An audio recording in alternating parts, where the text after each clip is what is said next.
Assalamualaikum warahmatullahi wabarakatuh.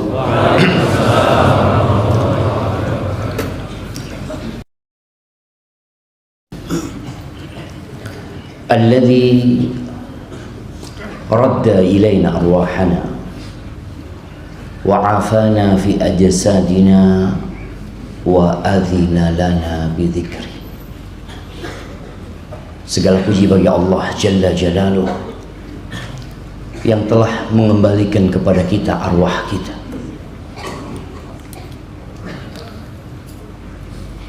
menyehatkan badan kita, dan yang terpenting dari semua itu Allah memperkenankan bagi kita untuk mengingatnya di saat banyak orang-orang yang lupa sama Tuhannya, di saat banyak manusia yang tidak peduli dengan Sang Pencipta yang memberikan segalanya kepada Dia. Allahumma salli wa sallim wa zid wa barik wa an'im ala abdika wa rasulika sayyidina wa maulana wa syafi'ina Muhammad wa ala alihi wa ashabihi ajma'in. Ya Allah, semoga salawat dan salam, berkah dan nikmat senantiasa Engkau curahkan untuk hamba kekasih-Mu, untuk baginda Nabi kita Muhammad alaihi salatu wassalam,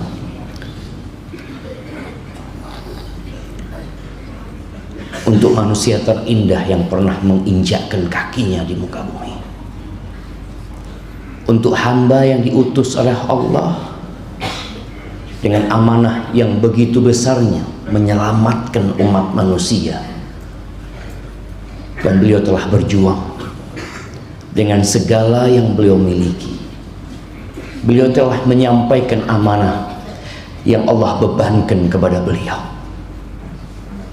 dan beliau meninggalkan dunia tanpa menyisakan sedikit pun ajaran yang perlu diketahui umatnya, kecuali beliau sudah sampaikan.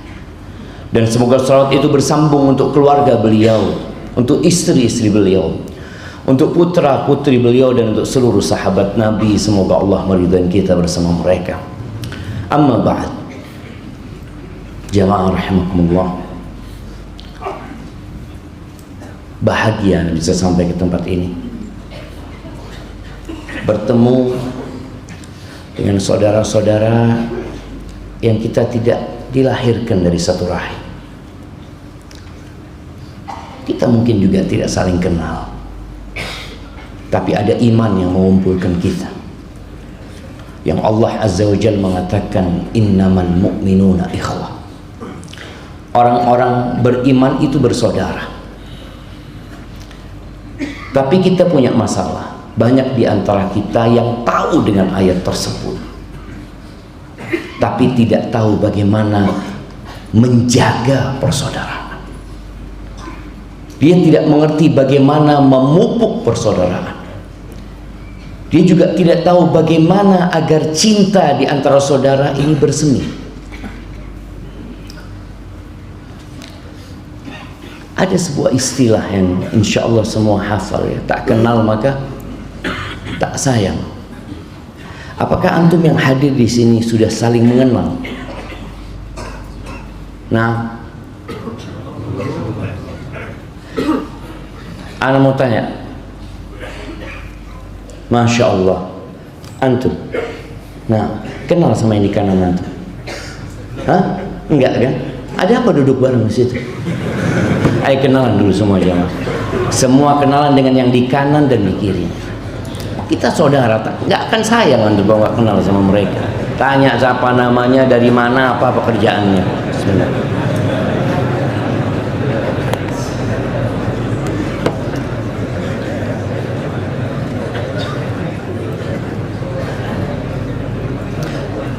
Dan yang seperti ini lakukan setiap antum kajian. Setiap datang kajian, sebelum Ustadz mulai kajian, Allahu Akbar, Rasul sallallahu alaihi wasallam menyebutkan di antara tanda-tanda kiamat itu mengucapkan salam hanya kepada yang dikenal. Dan kayaknya memang sudah dekat kiamat tersebut. Kita tidak mengucapkan salam kecuali yang kita tahu, kita faham. Padahal boleh jadi yang di kanan antum atau di kiri antum masuk surga lebih dulu daripada antum. Jangan pernah merasa lebih baik dari orang lain. Masuk surga itu ya kita berharap masuk surga tanpa hisab, tanpa azab. Tapi ada sebagian kita yang gak cukup amalan, sehingga dia perlu bantuan orang lain. Dan itulah bab syafaat, ya. Bab syafaat yang Allah perkenankan kelak pada hari kiamat. Hadirin rahimakumullah. Ada seorang yang berkata,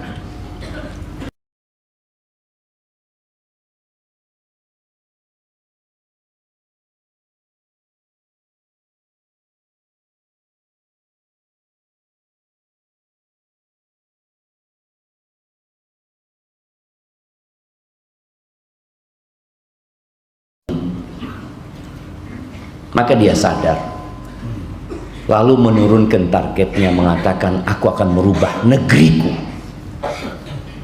Tapi sama aja, setelah berjalannya waktu yang cukup lama, dia pun gagal memperbaiki negerinya. Akhirnya dia menurunkan targetnya, aku akan memperbaiki dan merubah kota tempat tinggalku. Tapi juga sama, ya nggak sukses. Kemudian turun targetnya, dia ingin memperbaiki kampung halaman. Namun ternyata setelah berjalannya waktu, dia melihat apa yang dia inginkan tidak terjadi. Lalu dia berpikir, kalau gitu aku akan merubah keluargaku sendiri saja. Tapi sama,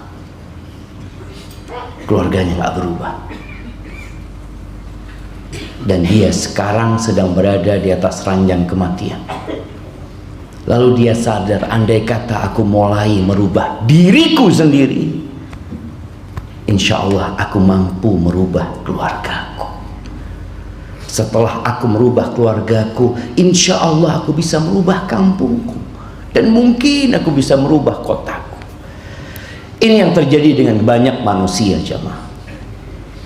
Dia berangan-angan tinggi, tapi dia lupa dari mana memulai.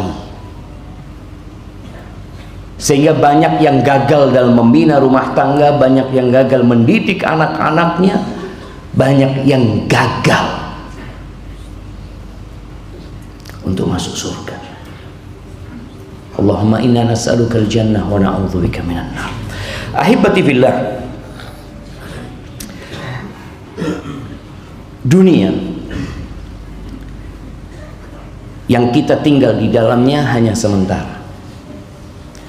Maka kalau bicara bagaimana kita membangun rumah tangga atau mau dibawa di mana rumah tangga kita ini, hendaklah setiap orang itu melihat, engkau itu ambisinya apa sih? Engkau tanyakan, madza turid?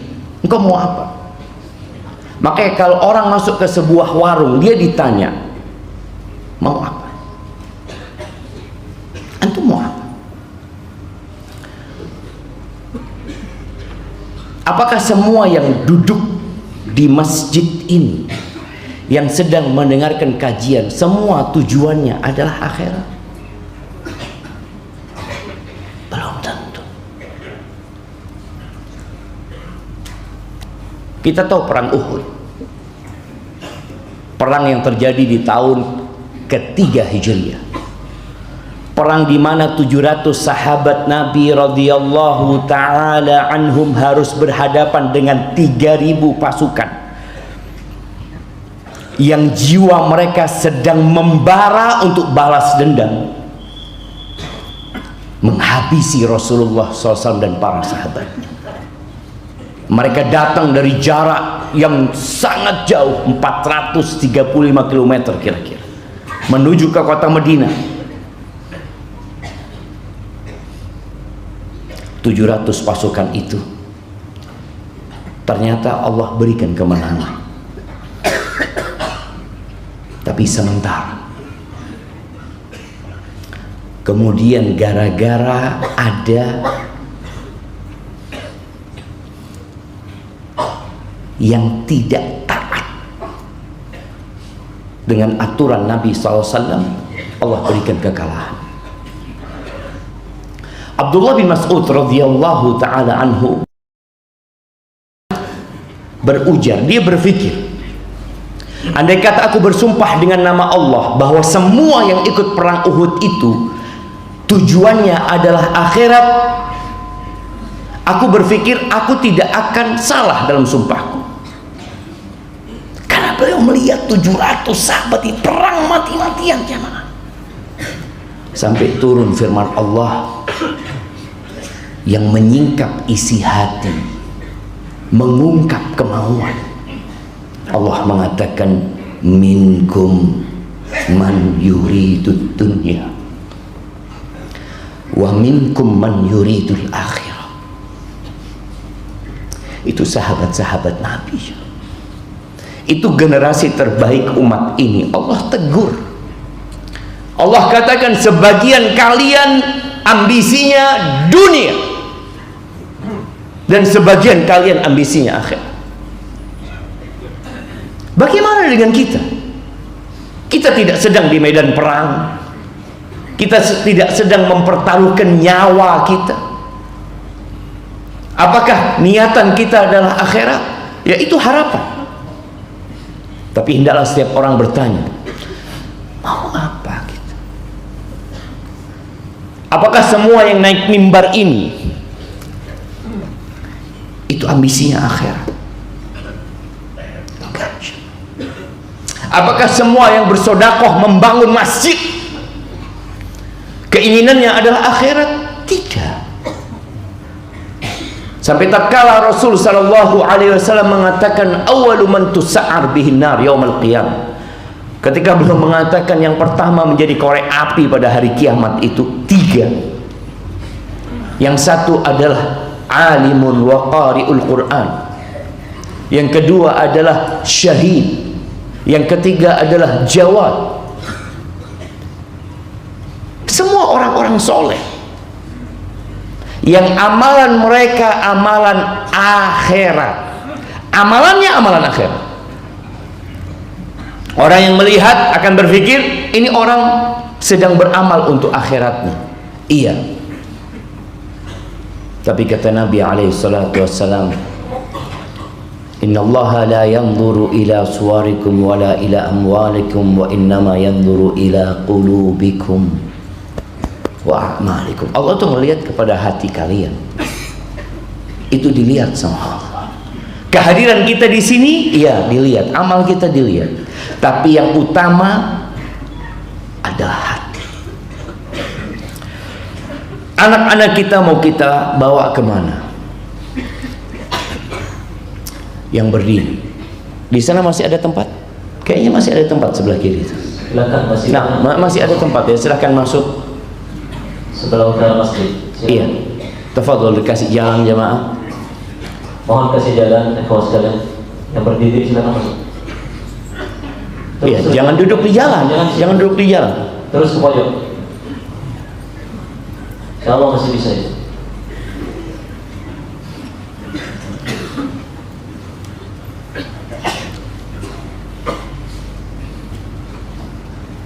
Iya. Anak-anak mau dibawa kemana? Keluarga kita mau kita bawa kemana? Anak-anak mau dibawa kajian, katanya nggak boleh bawa anak-anak masjid. Gimana? Kalau bawa ke taman boleh, ke pantai boleh, ke masjid nggak boleh. Ngomong sama panitia, ini apa flyernya? Tidak boleh bawa anak-anak. Kita ini semua anak ya, Ma. Kita semua anak. Bapak mau bawa anaknya 17 tahun nggak boleh, kata masjidnya. Karena anak dia gitu. La haula wala quwata illa billah. Ya. Ingat Nabi Ibrahim. Beliau ingin punya anak. Beliau punya rumah tangga yang mungkin dalam pandangan sebagian manusia beliau gagal merubah ayahnya. Enggak gagal. Beliau sukses menyampaikan amanah. Karena tugas beliau hanya menyampaikan. Wa ma 'alaika illal balagh. Tugasmu hanya menyampaikan. Beliau akhirnya pergi meninggalkan orang tuanya, bahkan meninggalkan kampung halamannya. Beliau berkata, inni muhajirun ila rabbi, aku berhijrah menuju ke Tuhanku. Innamal a'malu binniyat wa innamal likulli imri'in ma nawa. Semua amalan itu harus ada niatnya, dan semua orang akan mendapatkan apa yang dia niatkan. Maka hijrahnya beliau menuju kepada Allah, dan beliau membawa istrinya, dan bersama beliau dibawa keponakannya Nabi Lut alaihi salam. Beliau nggak punya anak. Ya, Allah sudah tanamkan di diri manusia kecintaan kepada anak. Kalau muncul sekarang kelompok manusia yang tidak ingin punya anak, apa istilahnya? Child free. Sebenarnya mereka orang-orang yang sakit. Nah, kenapa sakit? Boleh jadi karena lingkungan, boleh jadi karena keadaan. Kita tahu penyakit itu ada yang menular dan ada yang tidak menular. Nabi Ibrahim berdoa mengatakan kepada Allah, Rabbi habli minas salihin. Rabbi habli minas salihin. Ya Allah, anugerahkan kepada aku anak-anak yang soleh. Ingin beliau punya anak yang dapat melanjutkan perjuangan, yang menjadi aset buat Nabi Ibrahim. Dan Allah berikan anak kepada Nabi Ibrahim, tapi setelah puluhan tahun. Beliau punya anak, disebutkan di beberapa riwayat, tatkala umurnya 86 tahun. Beliau punya anak namanya Ismail. Ismail itu bahasa Ibrani yang dari kata Isma, Tuhan. Dikatakan ini adalah doa yang dikabulkan. Ismail. Beliau berdoa dengan penuh keyakinan bahwa Allah mengabulkan doa. Beliau melihat istrinya sudah tua. Istrinya secara logika sudah tidak mampu untuk mengandung. Iya. Jangan dipikir istrinya Nabi Ibrahim itu dalam kondisi muda, enggak. Ajuz disebutkan. Dan dia tahu ajuzun akim. Kata istrinya, gimana aku mau punya anak sedangkan aku sudah tua renta dan aku mandul. Kadzalika qala rabbuk. Itu imannya. Tatkala yakin Allah ala kulli syai'in qadir. Tatkala yakin bahwa tidak ada yang mustahil bagi Allah azza wa jalla. Allah pernah tenggelamkan bumi ini, ya, Pak. Ya. Sampai gunung-gunung itu pun tenggelam. Allah pernah lakukan itu terhadap bumi ini. Apa Allah nggak mampu untuk memberikan anak? Allah ciptakan Adam tanpa bapak dan ibu. Allah ciptakan Hawa tanpa ada ibu. Dan Allah ciptakan Isa putra Maryam tanpa ada bapak.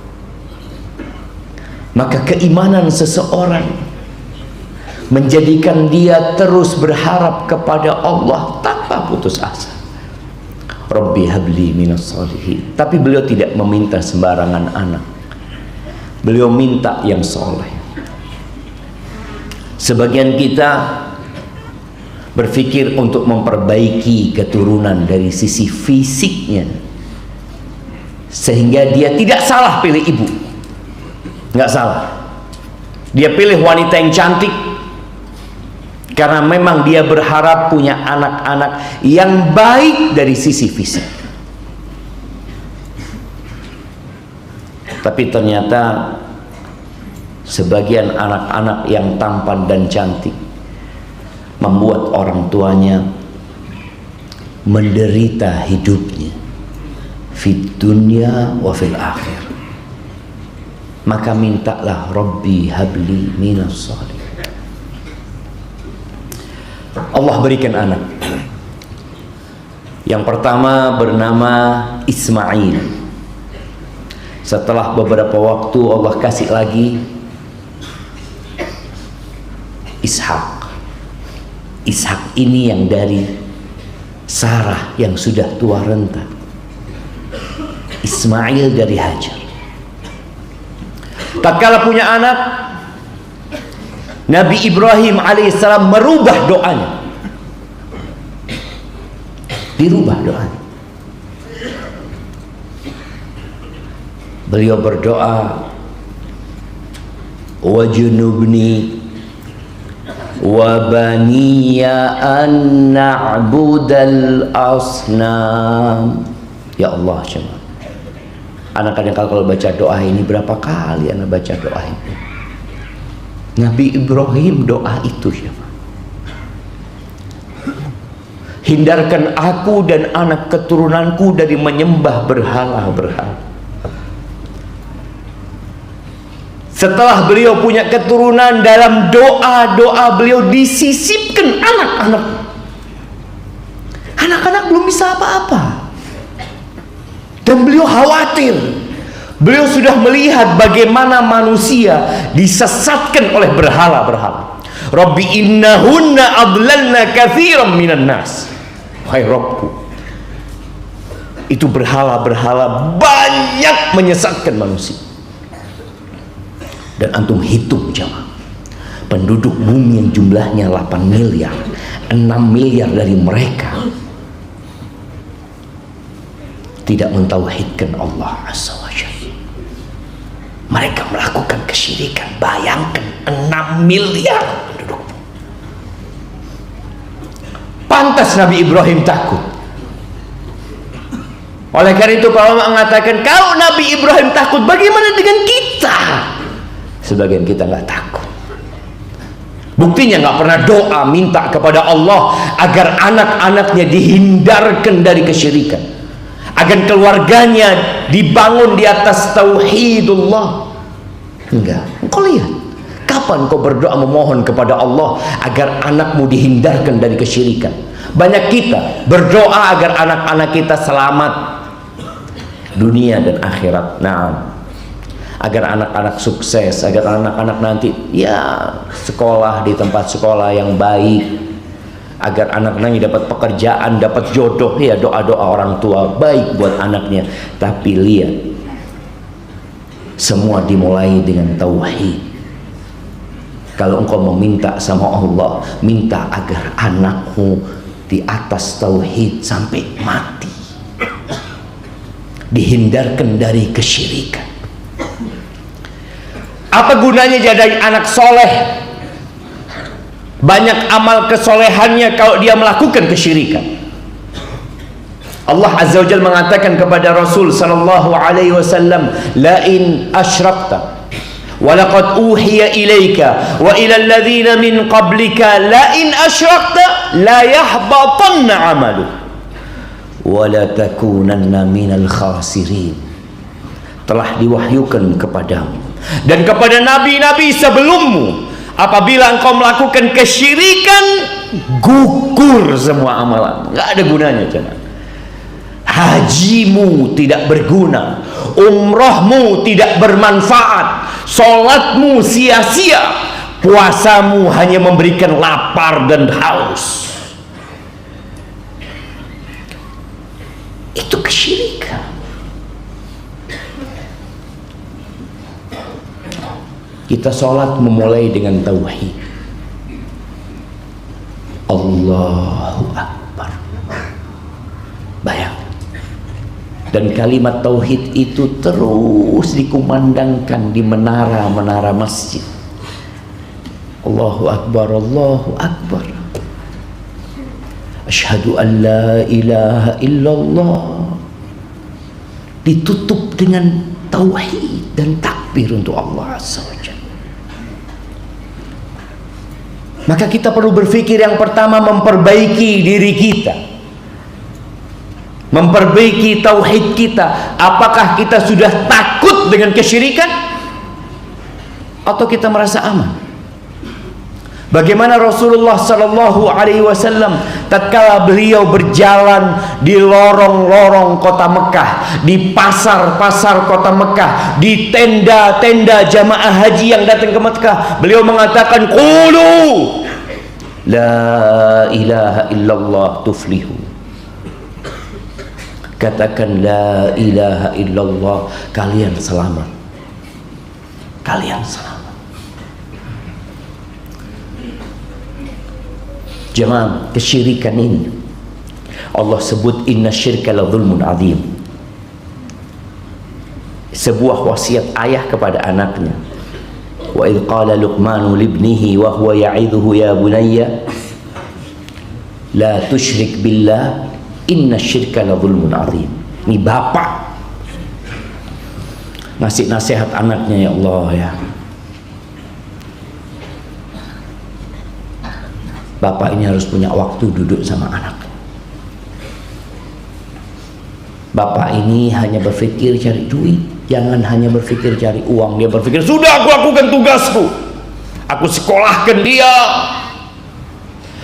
aku biayai dia, fasilitas aku sediakan buat dia. Kita kadang-kadang lupa, anak-anak kita ingin sesuatu bukan yang terlihat. Sebelum Anda sampaikan tentang wasiat Luqman yang berkaitan dengan syirik ini, di salah satu kota di Arab Saudi sana, di sebuah pantai, diadakan pertemuan. Ini satu acara yang boleh kita contoh. Kita bawa bapak-bapak, bikin acara bapak-bapak sama anak-anak, emaknya nggak usah ikut. Iya, bapak-bapak, apalagi anak-anak yang udah baligh ya, yang udah SMP, SMA, bawalah ke pantai. Pada saat itu dikumpulkan 50 bapak dan 50 anak. Akhirnya dikasih kertas, sang bapak dikasih kertas anak. Sang bapak disuruh nulis apa yang sudah engkau berikan kepada anak-anakmu. Dan anak-anak disuruh nulis apa yang engkau inginkan dari bapak-bapak. Akhirnya para bapak nulis ya, bagaimana bapak ini kata, aku sudah bekerja, aku berikan fasilitas kepada dia, kebutuhan dia untuk sekolah ya. Ada yang mungkin kepingin motor, ada mungkin kepingin handphone, apa semua disebutkan. Anak-anak nulis. Dari 50 anak itu, ya mungkin 90% ternyata keinginan anak-anak itu belum dikasih sama orang tua. Anak-anak itu cuma minta, aku kepingin duduk sama ayah, aku ingin difahami sama bapakku, aku ingin curhat sama bapakku, aku ingin didengarkan sama bapakku, aku ingin main sama bapakku. Itu siapa? Terus terang ketika Anda dengarkan kajian itu, ya Allah, kayaknya Anda sama. Makanya Anda berusaha untuk tidak sering-sering keluar kota. Anda berusaha untuk punya waktu buat keluarga dan buat anak-anak. Cuma yang jadi masalah sebagian orang itu, kalau tahu ustadznya nggak keluar kota, dia datang bertamu ke rumah ustadznya. Ya Allah, gimana ini jemaah? Mau ditolak, ada kuliah. Itu yang diinginkan anak-anak kita. Kita lihat bagaimana Luqman dekat sama anaknya. Kalau dia memberikan nasihat kepada anaknya, ya bunayya la tusyrik billah, wahai ananda, jangan melakukan kesyirikan. Kenapa? Inna syirka la zulmun azim. Kesyirikan itu adalah kezaliman yang besar sekali. Di masyarakat kalau ada seorang memperkosa anak tetangganya, ribut. Ketika ada perampok yang merampok dan membunuh semua anggota keluarganya, iya, akan jadi viral. Tapi tatkala manusia melakukan kesyirikan, di mana-mana terlihat orang-orang melakukan kesyirikan, biasa aja. Di antara semua kezaliman yang ada, antum sebutkan segala dosa, segala kriminal yang dilakukan manusia, semuanya di bawah kesyirikan. Inna syirka la zulmun azim. Engkau hayalkan dosa-dosa besar, kejahatan-kejahatan yang sangat hebat. Apabila dibawa kesyirikan, Allah masih mengampuninya kalau Allah berkehendak. Ini asyik zulmun azim, jemaah. Kenapa para ulama menyebutkan syirik ini zulmun? Karena orang itu gak punya syahwat untuk berbuat syirik. Gak ada dia untuk melakukan kesyirikan, gak ditanamkan di dirinya. Cinta dunia, iya. Zuyina linnas hubus syahawat minan nisa wal banin wal qanatiril muqantarah minadz zahab wal fidda. Dia suka dengan emas, dia suka sama harta, mobil mewah, iya dia suka. Sehingga dia merampok, dia suka dengan wanita, sehingga dia berzina. Ada ajakan syahwat dia, tapi ajakan untuk berbuat syirik lah. Mana akalnya ketika batu dipertuhankan? Nggak ada. Apa dalil orang-orang yang melakukan kesyirikan? Satu, inna wajadna aba'ana ala ummah. Udah tradisi, udah budaya, ajaran nenek moyang. Diajak mereka untuk berakal. Bagaimana patung-patung yang ada di kota Mekah itu? Diajak mereka untuk menyadari, apakah ini bisa berbicara? Nggak bisa. Ngomong nggak bisa. Bisa ngasih nggak ada. Yang ada mereka memberikan sesajen.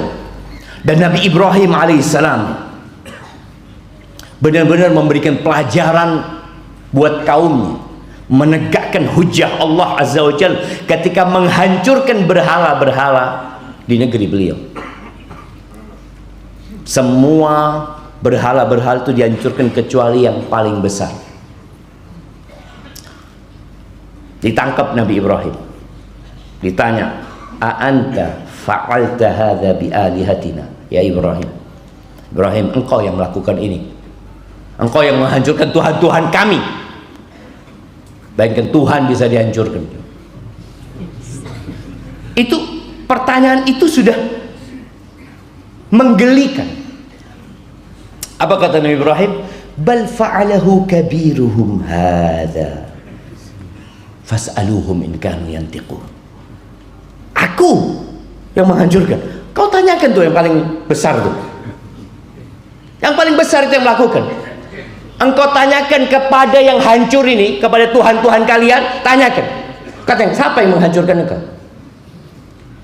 Kata mereka, kok suruh ngomong sama batu? Laqad alimta ma haula'i yantiqun. Kau kan tahu mereka nggak bisa mau ngomong. Masa kau suruh kita tanya sama mereka? Ya Allah, kata Nabi Ibrahim, kok bisa yang nggak bisa ngomong kalian sembah? Mana akal kalian? Yang tidak bisa memberikan manfaat mudarat kalian sembah, di mana akal kalian? Apakah kemudian mereka beriman? Nggak beriman. Akhirnya mereka membakar Nabi Ibrahim sampai akhir cerita. Nabi Ibrahim keluar dari api selamat. Fa'amana lahu Lut. Nabi Lut ikut beriman. Tapi kaumnya yang melihat mukjizat, sesuatu yang tidak mungkin dalam akal manusia. Manusia dibakar di sana, keluar selamat. Apakah kaumnya kemudian beriman kepada Nabi Ibrahim? sebagai utusan Allah Azza wa Jalla? Enggak juga. Wallahi jamaah, syirik ini sesuatu yang benar-benar kezaliman yang nyata, yang dahsyat sekali, yang kita harus berjuang. Paling tidak dengan berdoa buat dirimu. Di sini awal kajian ana sampaikan mulai dari dirimu. Wajnubni. Makanya kalau orang mau berdoa buat dirinya dan orang lain, itu adabnya dia sebut dirinya dulu. Rabbighfirli wali walidayya. Aku dulu. Jangan orang tua aku dulu. Tapi kalau menyebutkan orang tua tanpa menyebutkan diri nggak masalah. Tapi mulailah dari diri. Wajnubni wa bani an na'budal asnam. Baru setelah itu beliau doa tentang sholat. Rabbi ja'alni muqimas shalah wa min dzurriyyati. Ya Allah. Tuh Bapak, antum setiap doa minta buat diri antum kebaikan, sebut anak antum, sebut keluarga antum. Nabi Ibrahim lakukan itu. Cuma kita kadang-kala yang dihafal itu Rabbi ja'alni muqimas shalah wa min dzurriyyati. Mana doa supaya dihindarkan dari kesyirikan? Dan kita seharusnya baca lebih dulu sebelum doa minta agar menjadi orang-orang yang mendirikan sholat. Ahibati fillah, kullu mauludin yuladu 'alal fitrah. Semua dilahirkan di atas fitrah, di atas tauhid. Perubahan terjadi karena kita orang tua. Fa abawahu yuhawidanihi au yunassiranihi au yumajjisani. Tuh anak-anak jadi Yahudi karena kedua orang tuanya. Nasrani orang tuanya, Majusi orang tuanya. Makanya kejadian pada waktu Aceh terkena tsunami, banyak anak-anak yang diselamatkan tapi tidak dibawa ke masjid. Ada orang-orang yang faham anak-anak ini di atas fitrah tapi bisa dirubah. Maka misionaris membawa mereka. Akhirnya mereka menjadi orang-orang yang tidak lagi mentauhidkan Allah Azza wa Jalla. Dan kita hidup di zaman yang lebih menakutkan lagi dari zamannya Nabi Ibrahim. Ma min zamanin illa walladhi ba'dahu syarrun min.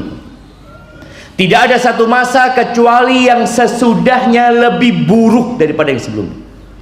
Jadi masa yang ke depan ini akan lebih buruk, akan lebih menakutkan. Simbol-simbol kesyirikan itu mungkin kita tidak lihat di jalanan. Ajakan-ajakan melakukan kesyirikan itu udah nggak lagi mungkin, tapi sekarang ada di handphone kita. Anak-anak menonton kartun 3D yang menanamkan di dalam mereka tidak percaya kepada Tuhan. Iya, coba. Ana pernah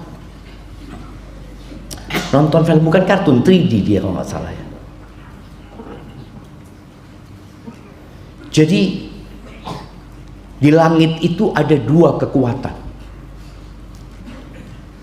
Ana nggak lihat sampai akhir, tapi Ana lihat potongannya. Jadi ada awan, nanti awan itu yang baik dan yang buruk. Awan yang baik nanti menciptakan yang baik, menciptakan kambing ya. Awan yang hitam ini menciptakan yang jahat-jahat. Ana ngomong, ya Allah, ini anak-anak kecil kalau nonton ini, otomatis dia akan berpikir, oh gitu ya penciptaan manusia ini. Berarti ada kekuatan buruk dan kekuatan baik.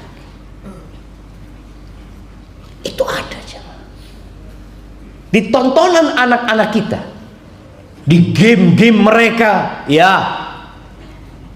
Makanya orang tua hendaklah senantiasa mengawasin anaknya. Setelah menanamkan tauhid di diri anaknya, memilihkan sekolah yang bagus buat anaknya, ketika memberikan handphone kepada anaknya, ingat, di handphone ini ada 6 miliar manusia yang melakukan kesyirikan. Dunia, dunia ada di tangan kita. Dulu orang ketika hendak mau berbuat kejahatan, sulit. Kita tahulah bagaimana tatkala orang mau berzina di masa lalu, harus berangkat ke tempat perzinaan. Ada yang namanya lokalisasi. Kemudian setelah itu tempat itu ditutup, alhamdulillah. Kemudian kemana orang-orang yang jadi pelacur itu? Di handphone kita. Semakin mudah orang melakukan kejahatan. Antum tinggal cari mau yang model kayak apa.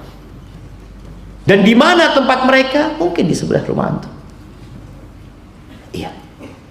Mungkin 3 rumah setelah rumah. Maka orang tua yang ingin membawa anak-anaknya kepada Allah, dan engkau akan ditanya sama Allah, hendaklah belajar. Talabul ilmi faridatun ala kulli muslim. Menuntut ilmu kewajiban buat setiap muslim. Engkau belajar tentang tauhidullah, engkau belajar tentang arkanul Islam, arkanul iman, tentang ihsan, engkau belajar.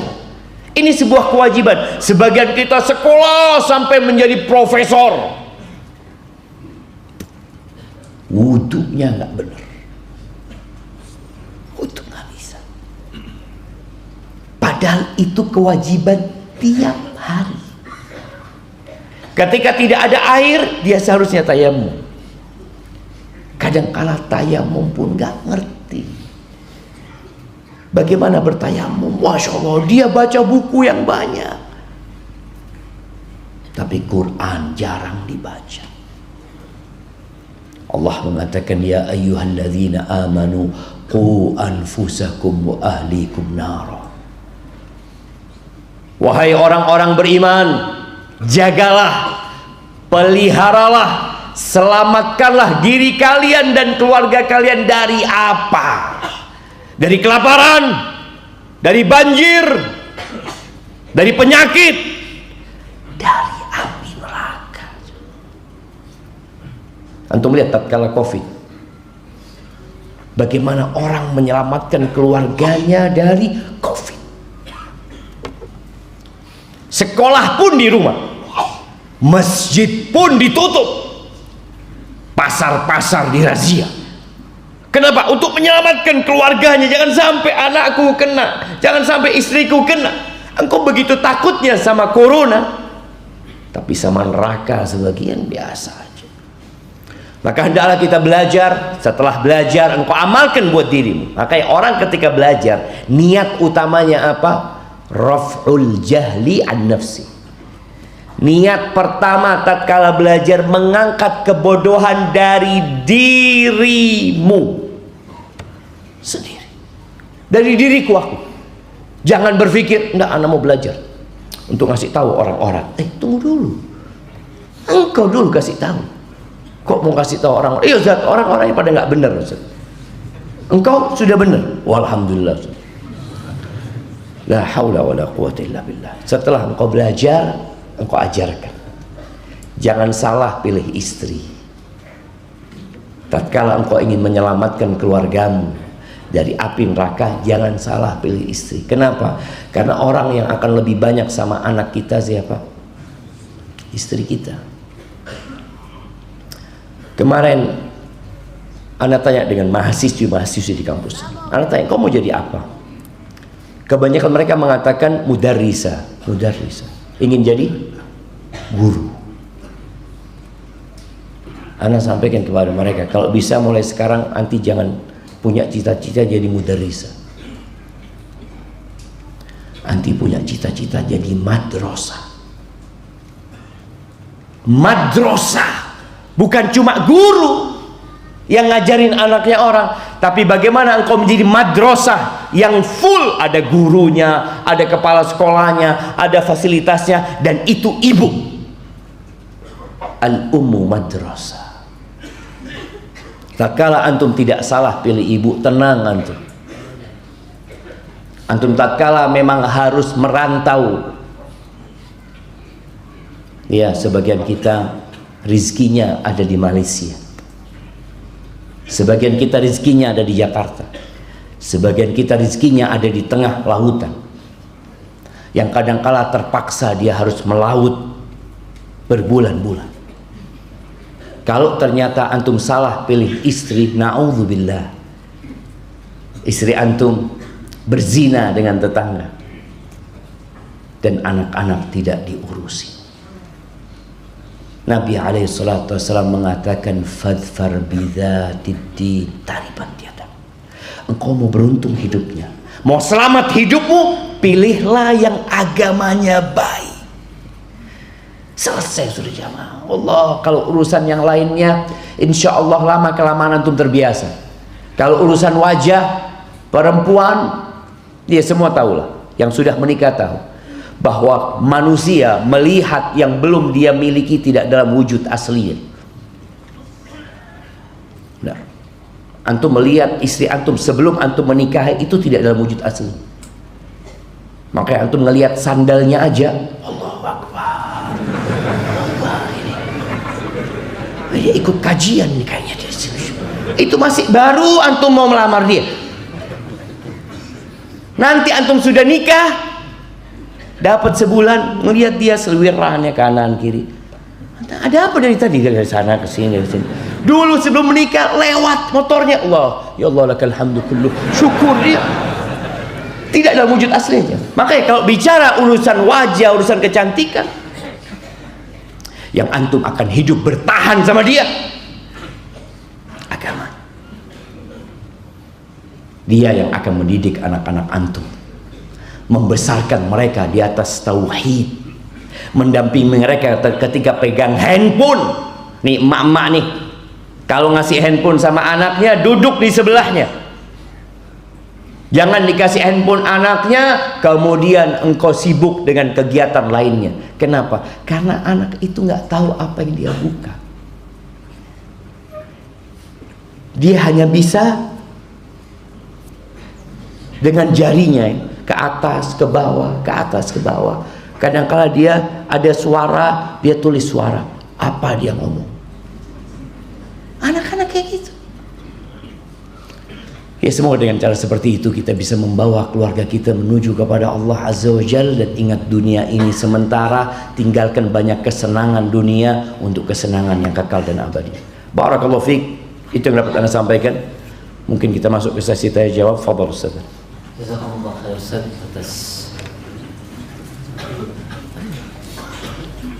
atas ilmu yang telah antum bagikan kepada kami. Masya Allah, Masya Allah, semua merasakan bagaimana pentingnya apa yang barusan disampaikan oleh Ustaz kita. Semoga menjadi ilmu yang bermanfaat. Amin. Berikutnya jamaah yang dirahmati Allah Subhanahu wa taala, seperti yang kita sebutkan tadi, kita masuk ke sesi tanya jawab. Langsung mulai saja. Fadhal. Bismillah, Ustaz, mohon nasihatnya. Saya adalah seorang pemuda yang berusia 26 tahun. Saya sudah kecanduan film dewasa. Sebenarnya saya sudah ingin sekali menikah dan sudah bekerja, namun kendala orang tua yang banyak sekali menuntut agar lebih sukses lagi. Mohon solusinya Ustaz. Barakallahu fikum. Allahu Akbar jamaah. Ya, ini salah satu fitnah yang mungkin ada di tangan kita. Allah Azza wa Jalla mengatakan, wala taqrabuz zina innahu kana fahishatan wa sa'a sabila. Jangan mendekati zina. Jadi semua lorong yang mengantarkan kepada perzinaan itu nggak boleh kita lewati. Karena zina itu perbuatan yang sangat keji dan jalan yang buruk. Makanya tidak ada alasan bagi seorang laki-laki untuk berzina, nggak ada alasan. Tatkala Allah sudah mengatakan fankihu ma taba lakum minan nisa mathna wa thulatha wa ruba'. Allah mengatakan nikahin wanita-wanita yang baik yang kalian sukai 2, 3 atau 4. Fa in khiftum alla ta'dilu fawahidah. Kau takut tidak bisa berbuat adil, 1. Nggak ada alasan engkau berzina. Kalau kemudian engkau tidak bisa menikah, lalu engkau melepas pandanganmu ke tempat yang haram, engkau tidak akan nikmat hidupnya. Yang ada engkau akan menderita. Kenapa? Al-ithmu ma haka fi nafsika wa karihta an yattali 'alaihi an-nas. Dosa itu sesuatu yang gak nyaman di dalam dada manusia, dan kau takut orang lain tahu. Allah perintahkan wa qul lil mu'minin yaghuddu min absarihim, katakan kepada orang-orang beriman agar mereka menundukkan pandangan mereka. Solusinya menikah, nggak bisa menikah, puasa. Maka hendaklah engkau bertobat kepada Allah Azza wa Jalla dengan taubatan nasuha. Engkau berjanji untuk tidak kembali kepada dosa tersebut, karena ketahuilah boleh jadi engkau mati dalam kondisi engkau melakukan itu. Siapa yang menjamin engkau akan hidup setelah itu? Nggak ada. Ada orang yang mati di atas panggung, dan ada orang yang mati di ranjang perzinaan di hotel. Na'udzubillah. Adapun bagaimana berkomunikasi dengan orang tua, maka seorang anak perlu memperbanyak doanya, memohon kepada Allah agar menundukkan hati orang tua. Dan para orang tua juga harus sadar bahwasanya anak kalau sudah baligh, apalagi kalau sudah tadi umurnya 26 tahun, sebenarnya dia sudah telat menikah. Kalau bicara nunggu sukses, boleh jadi umur 40 tahun dia juga belum sukses. Iya, kita ngelihat ada orang sampai umur 45 tahun, ya hidupnya, ekonominya susah, tapi punya istri, punya anak-anak, alhamdulillah. Maka antum sampaikan kepada orang tua, dan kalau kiranya nanti tetap nggak boleh sama orang tua, antum boleh nikah tanpa sepengetahuan orang tua. Jemaah, ini urusannya surga sama neraka. Kalau dia terus berbuat dosa gara-gara tidak menikah, maka dia menikah dan berhenti berbuat dosa. Tapi tetap yang lebih utama, karena anak laki ini ketika nikah nggak perlu wali. Berbeda dengan anak perempuan. Anak perempuan pun kalau orang tuanya menghalangi dia menikah dengan laki-laki yang soleh, dengan laki-laki yang baik, dia boleh datang ke pengadilan untuk menggugat orang tuanya. Bayangin, nih para orang tua juga harus sadar. Jangan kemudian kau mengatakan engkau harus nurut sama bapak, harus taat, bapak ibu ini surga dan neraka bu. Nah, betul. Tapi kalau sudah menghalangi dari kebaikan, ada yang namanya waliul adl. Antum berangkat ke pengadilan, di situ ada belangko untuk wali yang menghalangi anak perempuannya menikah.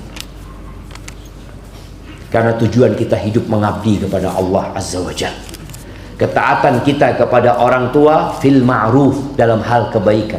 Kalau ternyata antum taat sama orang tua tapi antum terus berbuat dosa, apa gunanya? Jangan anak ingin berbakti sama orang tua. Oke, kalau kau ingin berbakti sama orang tua, berhenti berbuat dosa. Nggak bisa. Maka menikah. Hadza wallahu a'lam bissawab. Barakallahu fiikum. Soal berikutnya. Assalamualaikum warahmatullahi wabarakatuh. Semoga Ustaz sehat selalu.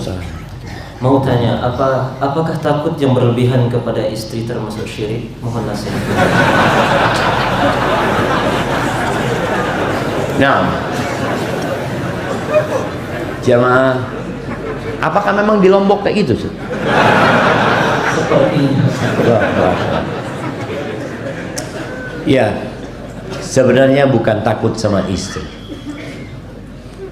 Ana lihat laki-laki ini insya Allah jagoan semua, tapi dia takut rumah tangganya berantakan.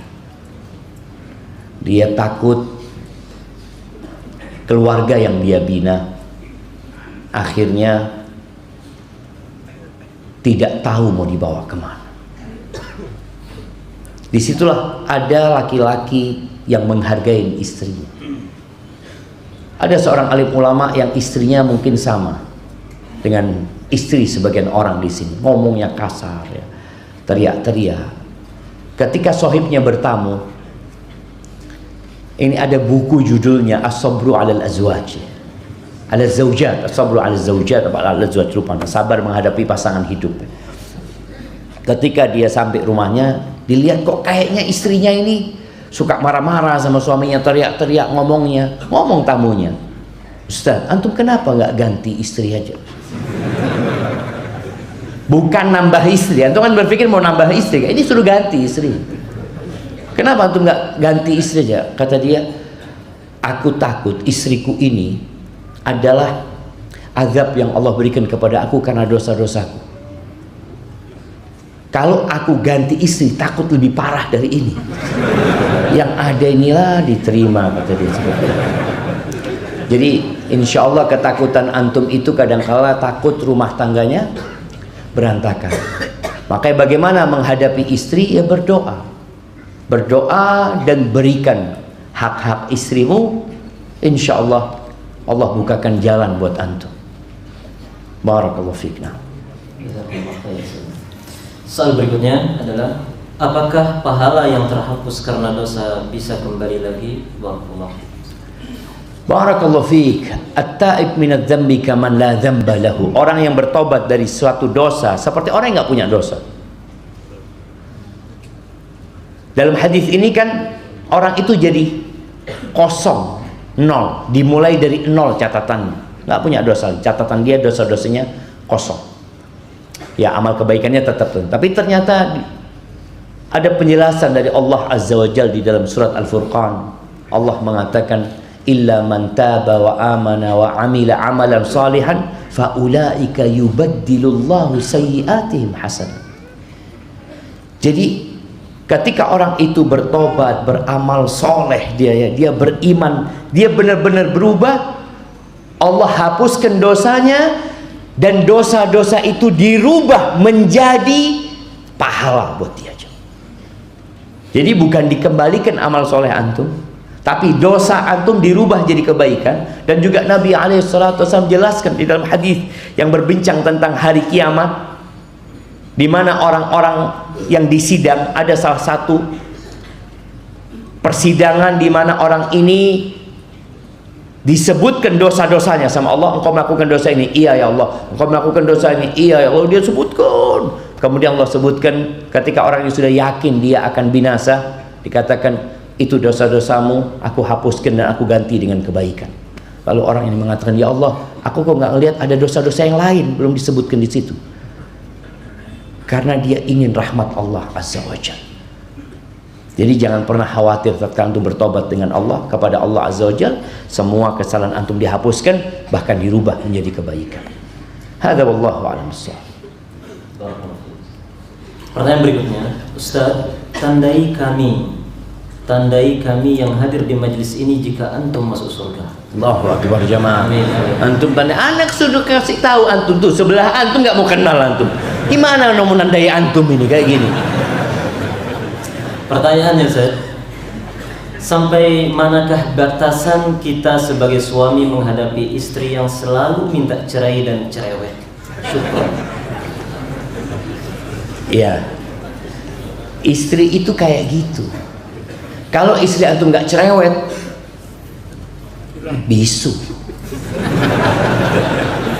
Nah, jadi perempuan itu seperti itu. Perempuan itu suka minta cerai. Nah, makanya sama Allah Azza wa Jalla nggak dikasih dia hak menceraikan suaminya.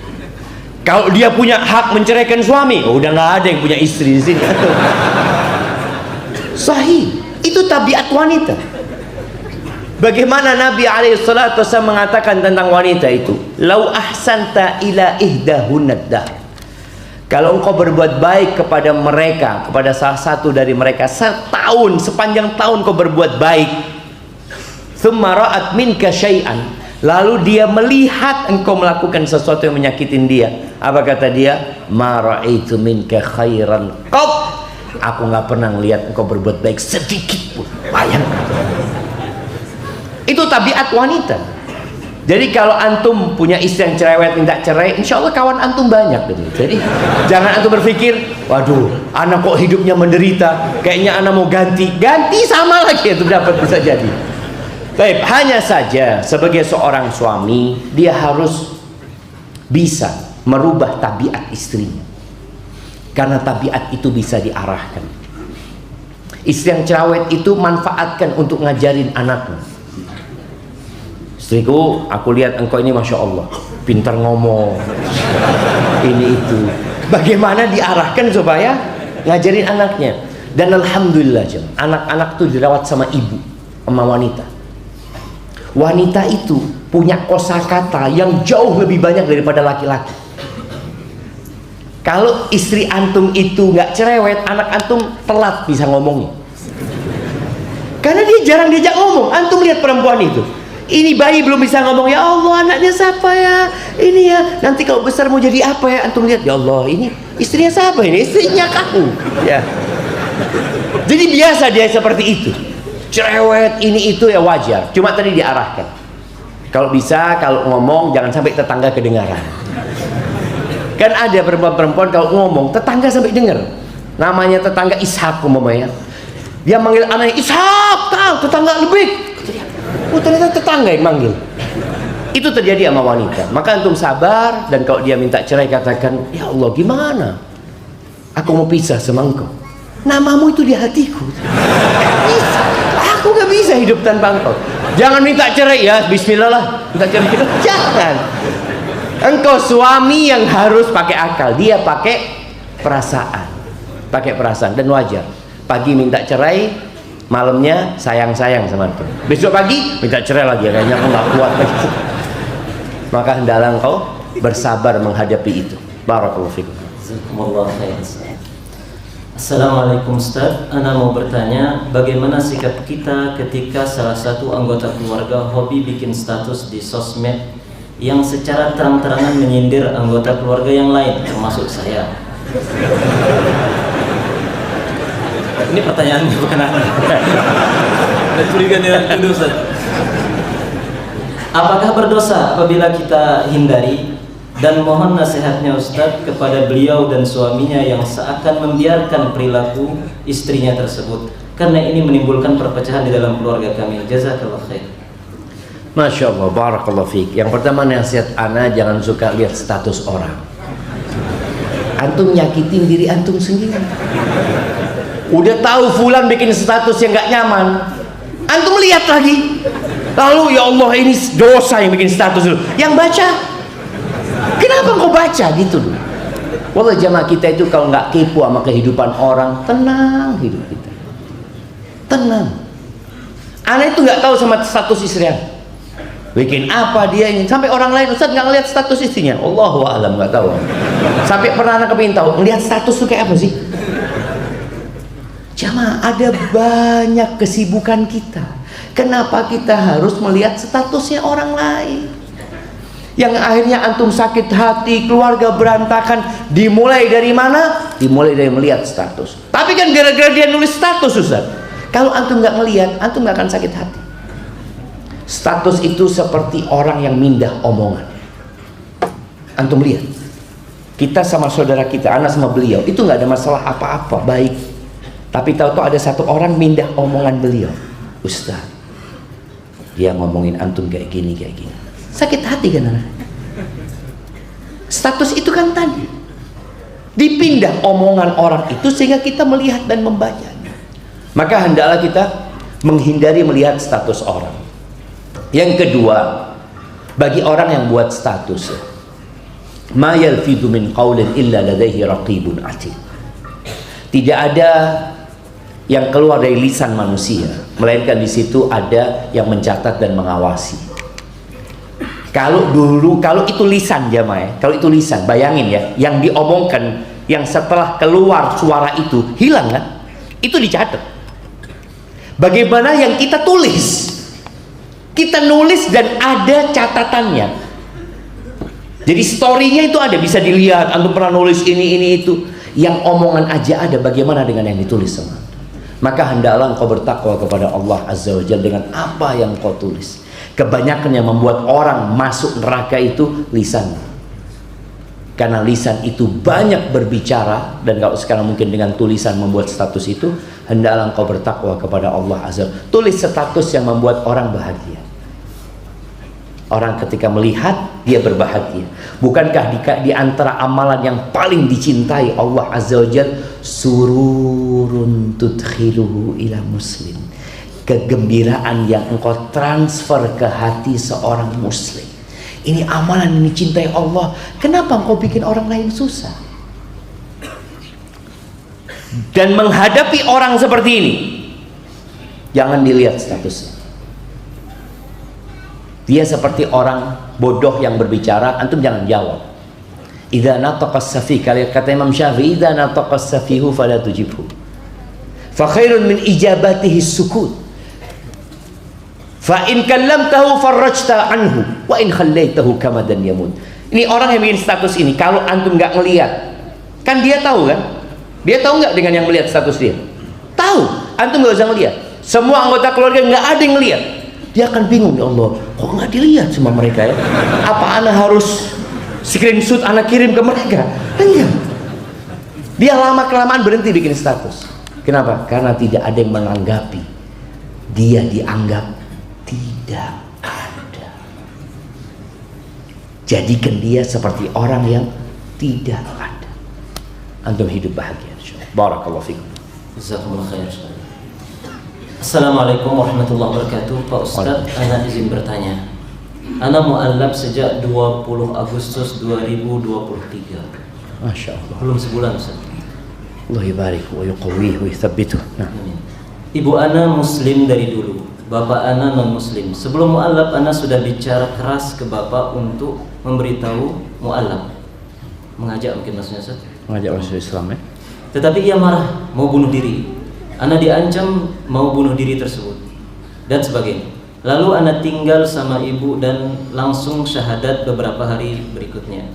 Dan bapak ana sering kirim sihir ke ana dan ibu ana. Di satu sisi ana masih perlu nafkah dari bapak karena ibu hanya jual kue dan hasilnya naik turun. Mohon arahannya Ustaz, jazakallahu khair.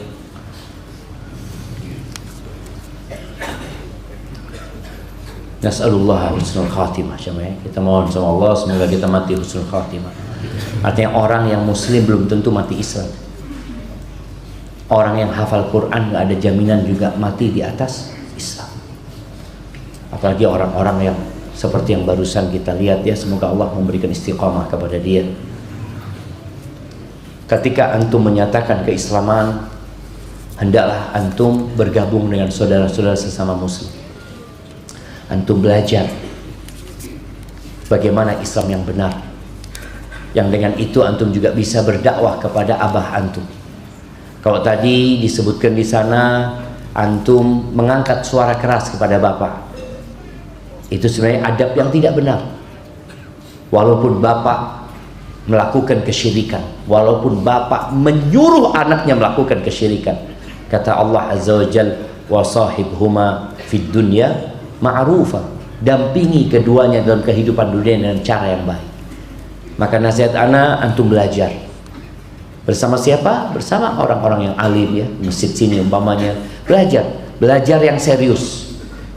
Belajar serius itu belajar dalam satu pekan, belajar terus ya, hal-hal yang perlu antum ketahui, antum pelajari. Nanti setelah itu mungkin secara berkala antum tetap menjaga untuk berhubungan dengan masjid. Enggak disebutkan di umur berapa dia? Enggak disebutkan umurnya. Iya, kalau tadi dikatakan mudah-mudahan antum sudah dewasa, udah besar. Jangan bergantung sama bapak. Kalau antum dikatakan antum perlu nafkah dari bapak, antum perlu rezeki dari Allah Azza wa Jalla. Dan innallaha huwar razzaq dzul quwwatil matin. Sesungguhnya Allah yang maha memberikan rezeki dan dia maha kuat dan maha perkasa. Di antara yang menyebabkan orang rezekinya seret itu karena dia nggak bertawakal kepada Allah Azza wa Jalla. Dia banyak bergantung kepada makhluk. Fulan.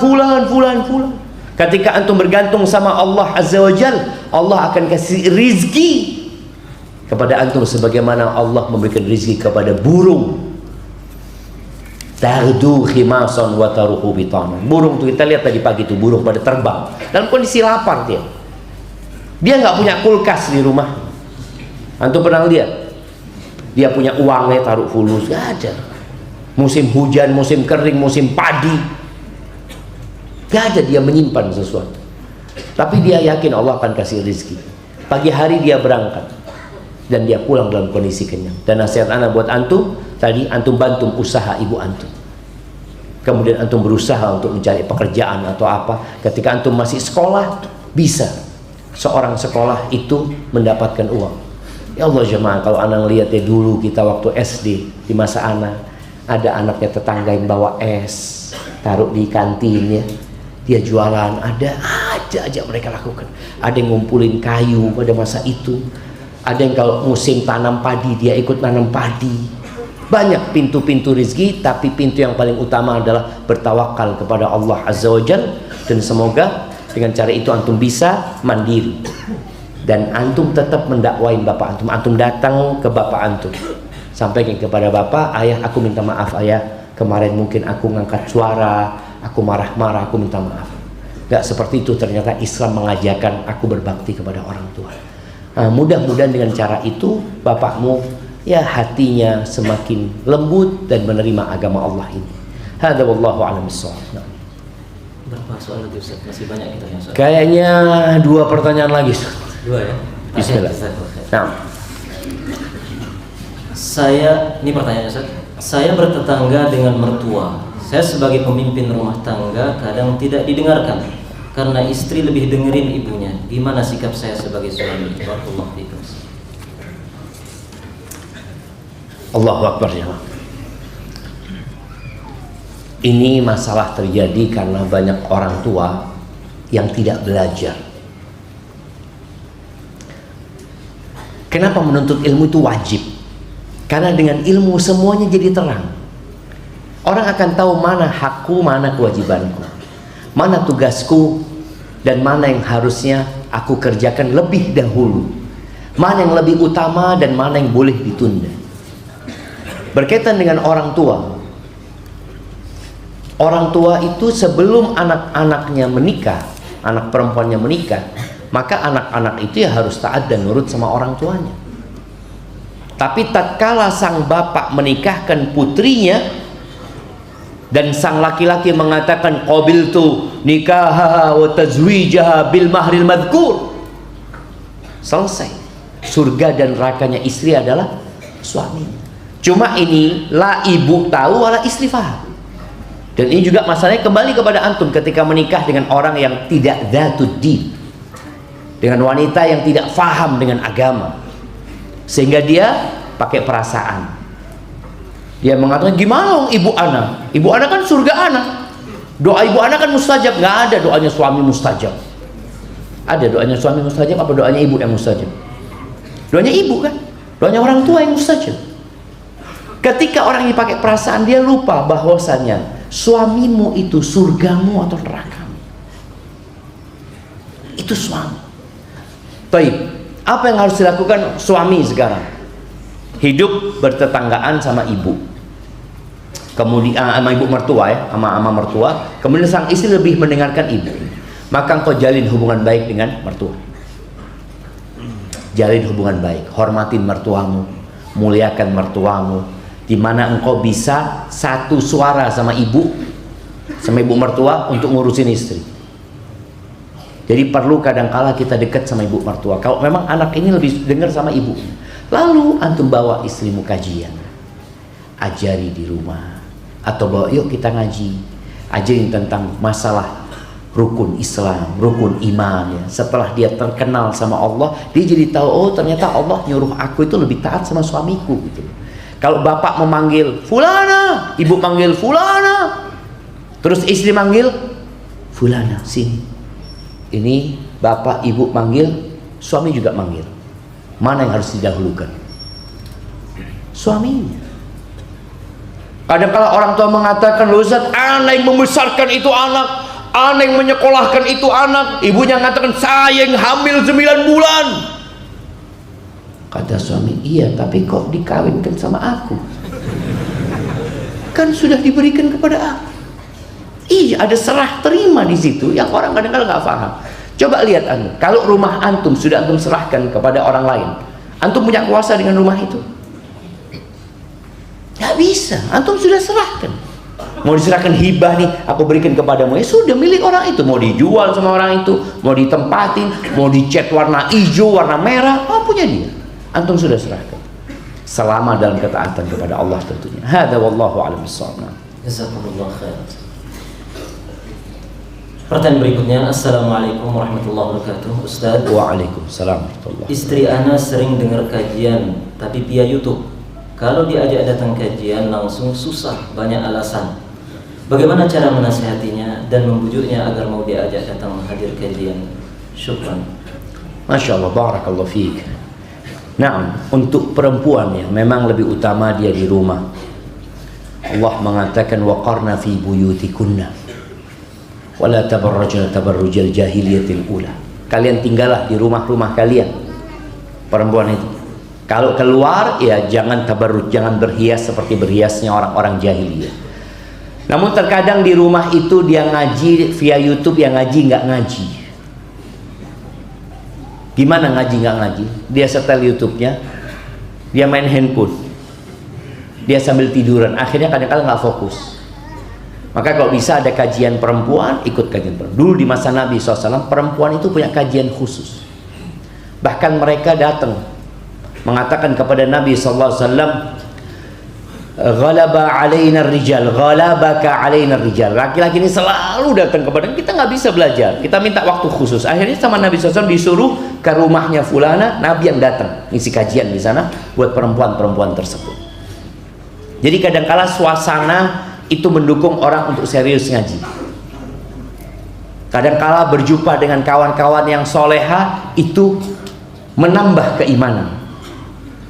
Jadi kalau istri antum tadi nggak bisa ikut kajian ke masjid umpamanya, itu kajian perempuan-perempuan, antum lihat alasannya apa.